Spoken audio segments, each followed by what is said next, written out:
This is a true story. July 1914, World War I erupted in full force. After Britain and France formed an alliance, they joined forces to fight against the German army.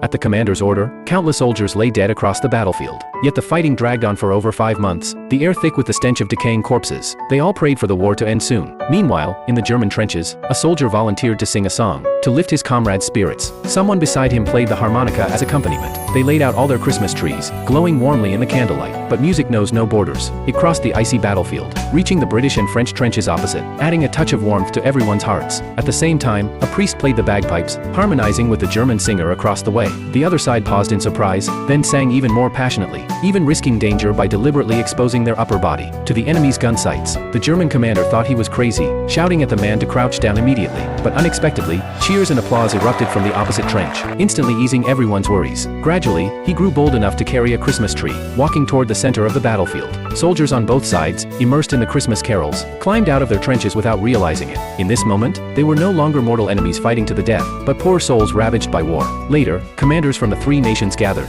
striking a secret truce agreement to celebrate this beautiful night together. At first, the soldiers felt a bit awkward, not knowing what to say. But as flares lit up like fireworks, the soldiers slowly opened their hearts, let down their guard, and exchanged food and wine with each other. This beautiful scene felt incredibly warm on the battlefield. Led by the priest, everyone gathered, removed their hats, set aside their ranks, and prayed devoutly for their countries and families, as well as for themselves in this battlefield. Then the soldiers bid each other goodnight, returning to their respective trenches. At parting, everyone's face was filled with reluctance. The next early morning, German soldiers were woken by sounds outside their trench. Looking up, they vaguely saw a British soldier digging a hole. Thinking the enemy was planting mines, the Germans prepared to fire, when a British priest appeared holding a white flag high. It turned out the soldier's brother had died a few days earlier, and he just wanted to dig a proper grave to bury him. So commanders from both sides met again, deciding to take advantage of Jesus' birthday, Christmas Day, to bury their fallen comrades, so they could rest in peace. Thus, all soldiers, regardless of nationality, were buried together. Though they tried hard to maintain peace, the battlefield was never a paradise. What must come would always come. A German captain went to the opposite trench, informing them that his superiors planned to secretly open fire in 10 minutes, and invited both armies to take shelter in his trench. Sure enough,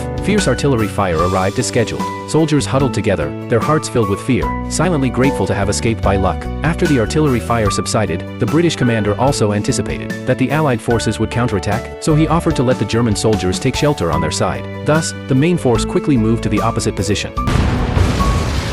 From that moment on, commanders from both sides forged a deep bond. Yet it wasn't long before news of the truce reached their superiors. Under orders from above, the German commander and his men crowded into a cramped train car to be deployed to far-off Siberia to fight against the Russian army. On the train, they still hummed the song that once belonged to that Christmas Eve. This departure would last a lifetime.